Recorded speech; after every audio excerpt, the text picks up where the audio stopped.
Friends, ഇന്നിവിടെ തയ്യാറാക്കാൻ പോകുന്ന ഉന്നക്കായാണ്. അതിനായിട്ട് കുറച്ച് ഏത്തപ്പഴം എടുത്ത് വെച്ചു. ഇനി നമുക്കിതൊന്ന് ചെറുതായിട്ട് മുറിച്ചെടുക്കണം കേട്ടോ. എന്നിട്ട് ആവിയിൽ വേണം പുഴുങ്ങിയെടുക്കാനായിട്ട്.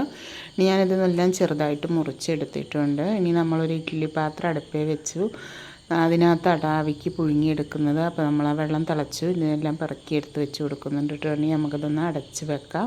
ഇനി നമുക്കിതിനകത്തേക്ക് ഫില്ല് ചെയ്ത് വെക്കാനായിട്ടൊരു തയ്യാറാക്കണം. അതിനായിട്ട് നെയ്യ് ഒഴിച്ചു. പിന്നെ അണ്ടിപ്പരിപ്പ്, മുന്തിരി, ഏലക്ക ചതച്ചത് ഇട്ട് കൊടുക്കുന്നുണ്ട് കേട്ടോ. നല്ലതുപോലെ ഇളക്കി കൊടുക്കുക.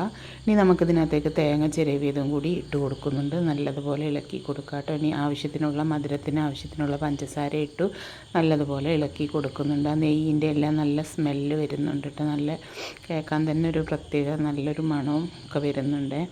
അപ്പം നമുക്കിതൊന്ന് ഈ പഴങ്ങളൊക്കെ നല്ലതുപോലെ വെന്തിട്ടുണ്ട് കേട്ടോ. ഇനി നമുക്കിത് നല്ലതുപോലെ ഒന്ന് കുത്തി ഉടച്ചെടുക്കണം. ചൂടുണ്ട്. അപ്പം നമുക്കിതെല്ലാം ഉരുട്ടി വെച്ചിട്ടുണ്ട്. ഇനി നമുക്കിത് കണ്ടോ ഇതേപോലെ ഇതാക്കി അതിൻ്റെ ഉള്ളിലാക്കിയിട്ട് വേണം ഇത് നല്ലതുപോലെ ഫില്ല് ചെയ്തെടുക്കാനായിട്ട്. കണ്ടോ, ഇനി നമുക്കത് നമ്മളുടെ ഉന്നക്കായ ഇതുപോലെ അതിൻ്റെ ഉള്ളിലെല്ലാം ആക്കി ഇതെല്ലാം എടുത്ത് വെച്ചിട്ടുണ്ട്. ഇനി നമ്മൾ എണ്ണ ചൂടാകാൻ അടുപ്പ് വെച്ചു. ഇതിനകത്തേക്ക് ഇട്ട് കൊടുക്കുന്നുണ്ട് കേട്ടോ. ഇനി നമുക്കിത് എണ്ണയ്ക്കകത്ത് വറുത്ത് കോരിയെടുക്കണം.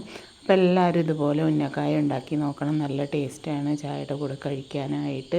അധികം പണികളൊന്നുമില്ല. പെട്ടെന്ന് തന്നെ നമുക്ക് തയ്യാറാക്കി എടുക്കാവുന്നതാണ്. അപ്പോൾ നമ്മളുടെ ഉന്നക്കായ ഇവിടെ റെഡി ആയിട്ടുണ്ട്. ഇനി എല്ലാവരും കോരി മാറ്റുന്നുണ്ട് കേട്ടോ. അപ്പോൾ നമ്മളിത് രണ്ടാമത്തതും കൂടി ഇതിനകത്തേക്ക് ഇട്ട് കൊടുക്കുന്നുണ്ട്. അപ്പോൾ എല്ലാവരും ഇതുപോലെ ഒന്ന് ഉണ്ടാക്കി നോക്കുക. അപ്പോൾ നമ്മളുടെ ഉന്നക്കായ ഇവിടെ റെഡി ആയിട്ടുണ്ട്.